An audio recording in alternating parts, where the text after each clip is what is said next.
Is the WNBA complaining too much? Officiating, travel, too many games in 1 week.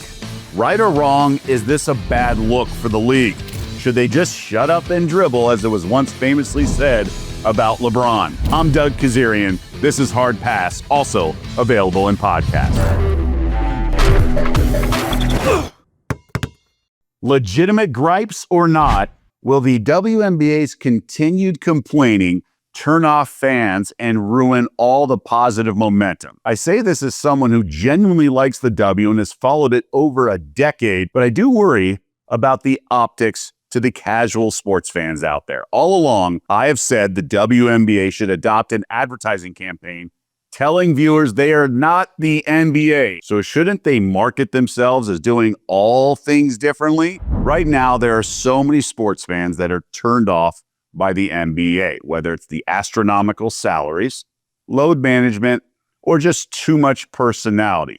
I imagine race also plays a role for some people. Hall of Fame point guard John Stockton, in a recent interview, mocked the modern-day NBA, calling it soft. In his era, players were expected to show up for work and play games, which he did. Full 82-game schedule in 16 of his 19 seasons. He certainly has a right to speak. And as I've always said, it's not like load management is working and preventing injuries. Guys miss time all the time because of legitimate injuries. The playoffs are marred by numerous injuries. And don't these NBA players owe it to the fans to show up and work? After all, it's the huge TV contract that's ultimately paying the astronomical high player salaries.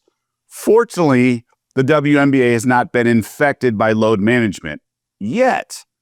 The schedule this year is a record 44 games, the highest amount of games in any season in the league's nearly 3-decade history. And these unique TV windows have forced players to play some difficult stretches of games. So maybe it's only a matter of time until we see load management. For example, the Phoenix Mercury are about to play their 5th game in 8 days, capped by a back-to-back involving travel. Here's Satou Sabally after the Mercury got blown out by the Aces in Las Vegas before returning home the next night. It's like they don't care about player safety. It's like they don't care about scheduling or whatever. And I mean, I only mentioned that one time in the beginning of the season, and I know people always love to come and say, oh, you guys want to get paid more, you guys need to play all these games, but at some point there's a sports science to it. And yeah, it's honestly just like game on game on game on game. So we play tomorrow and we're professional and we'll do it. Honestly, I think that was an incredibly fair response and no mention of load management. And they said, we'll be professional and play. In a vacuum, no issue whatsoever. But what about when it's mixed in with all the other behavior? After all, every time I watch a Phoenix Mercury game, Alyssa Thomas is complaining, usually at the refs. Same for Sabrina Ionescu of the New York Liberty, who complain endlessly during the game and even post-game with the reportage with the media. And frankly, honestly, I would say the issue that she has stems more from her lack of speed and athleticism, and it's not always the referee's fault. With that said, she's obviously a very good player, and officiating across the league needs to improve. But would they be better served, the players, just shutting up and ignoring the refs? It's one thing to have a healthy conversation with an official, maybe during a free throw, and another to let frustrations influence how you respond to a questionable call. Don't get me wrong, the officiating needs work, but how does venting about it help the league when you are fighting for acceptance? Unfortunately, optics matter. Read the room. You need to win over sports fans and continue this trajectory of popularity. Now, I get it. Officiating is so bad that an X account did a parody video with AI, I'm assuming, of WNBA Commissioner Kathy Engelbert holding a, again, fictitious press conference. Good afternoon. We are fully aware that league officiating is a mess. Blown calls, wild inconsistencies, flow-killing, glacially paced reviews that still end up called wrong, loss of game control that escalates into violence. It's a bad look. The main issue is that our current officials are holdovers from the WBC era, the W before Clark. Clever, yes, and obviously creative, but it's clearly a joke. But then again, isn't there always an element of truth with a joke? Let me know your thoughts in the comments section. Tell me I'm crazy. Am I making a bigger deal than there should be with this? Am I dying on the wrong hill? Let me know your thoughts in the comments section. I certainly welcome your input, and let me know if I'm being too harsh on the W. I just worry that the league is picking up bad habits from the NBA, or have they certainly earned it, and the refs are the ones that need to change and improve, right? It's not like the officials are completely exonerated here. Unfortunately, in sports, though, there's a fine line between being competitive and complaining. I worry that the WNBA is not going to get the benefit of the doubt to the masses, and I feel they're still at the stage where they have to just accept the inconvenience and say all the right things. But I also think they can shine a light on that and promote the fact that they're so different from the NBA. They don't just chuck three-pointers, they play every night as well, and they behave like professionals all the time. I think that could win over the masses. Overall, I think that's the best look for the league, which has arrived for sure, but still wants to maintain this current path.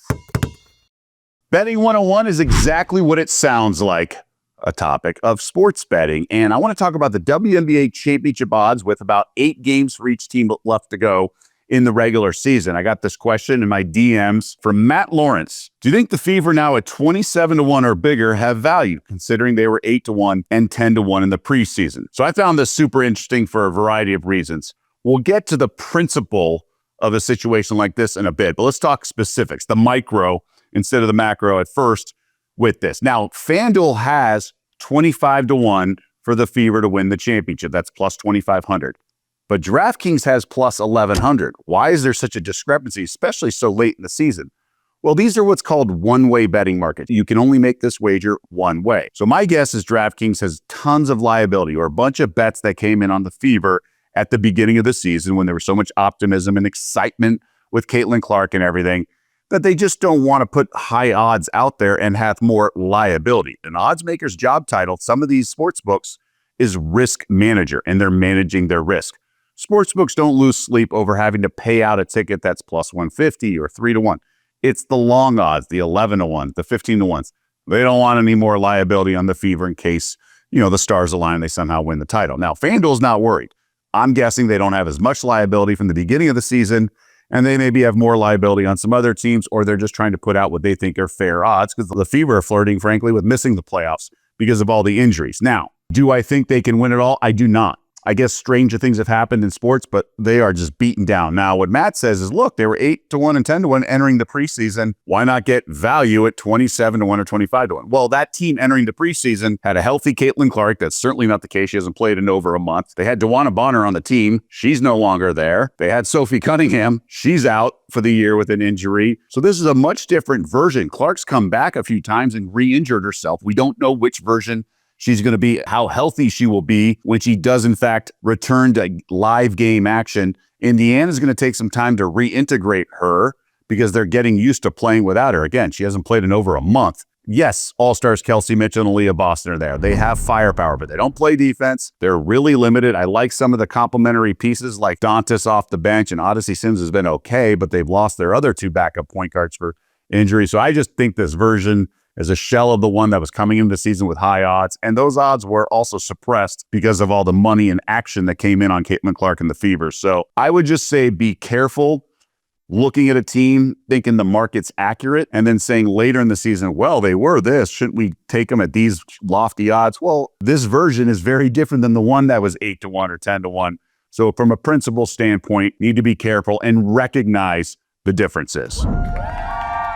Fans in the Stands is when we acknowledge the comments of the most recent episode here on YouTube. Really fun to engage and get people to share their thoughts. And we want to encourage you to like and subscribe to the channel. It is the currency in this YouTube world. Plus, let us know what you like, dislike about the channel, things you agree with, disagree with, whether it's something that I've said, it's just a throwaway comment maybe, or the main bulk, like today's episode about how the WNBA should try to come across to its fans in terms of complaining about the officiating, the tough schedule at times, things along those lines, or even a betting question like we had. Okay, but a couple comments I want to respond to. This one from Sheris, 9598. let's be honest, Collier's been out. But remember, A'ja was also out this year, too. It's not right to not allow A'ja, the best player, to become the MVP just because she won this before. And Collier should not be judged because she is helping other players get money. Remember, what an MVP means, it's not who you like the best, but one person that without them, their team would not make it. And the one that's carried the whole team. And A'ja's doing that. Collier has been out, and her team is still winning. So she does not carry her team, and her team does not need her. It's good to have her. She's great, but not MVP for this year. If WNBA is going to have an MVP, let's do it right, not just who you like the best. Now, look, very fair comments across the board. This was in response to a recent episode where I said it was a 3-horse race, but typically in all sports, not just the WNBA, voter fatigue is an issue. Voter fatigue is meaning the reigning award winner, the voters are fatigued or tired of voting for that same person. They want someone new or fresh. Now, A'ja was unanimous last year.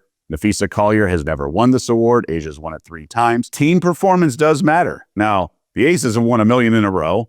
I believe they're the 4 seed or even the 3 seed right now. The Lynx are the 1 seed, going to end up with the 1 seed, the best record. But this viewer brings up a good point. Like, yes, the Lynx have lost without her, back-to-back losses, but they won the other first 4 games without her. So she's going to return. I think the odds will go back up for Collier, but A'ja Wilson has moved to the second favorite. So she passed Alyssa Thomas in the odds. I do think it's now a 2-horse race, even though AT has triple doubles left and right. I just think the standings and what A'ja does is so incredible. She's the best player in the league, maybe the best player ever, but it's fair comments. It's like, let's not, it shouldn't be held against A'ja that she won last year or is a 3-time MVP. PD6189, a couple thoughts. I watched Cunningham games at Mizzou on TV, and I saw literally every game, either in-house or on TV, Hartley played for UConn. I can say honestly and without homer bias that it was Cunningham, not Hartley, who displayed Draymond-like tendencies in college. Ask any SEC women's college basketball fan, not from Mizzou, if you don't believe me. She was known to be chippy. Hartley wasn't. I do thank Cunningham for accurately describing the collision, which unfortunately resulted in her MCL tear. For those who say Hartley did this deliberately and or it's a racial thing, I ask, my God, how can you be so moronic? Obviously, you never played the game. This was in response to Sophie Cunningham getting injured and is out for the year. Bria Hartley fell into her knee, and then you got the MCL tear. And then on top of that, so many people froze the frame and said that Hartley was like a smile, but even Sophie Cunningham said grimacing. It's not a smile.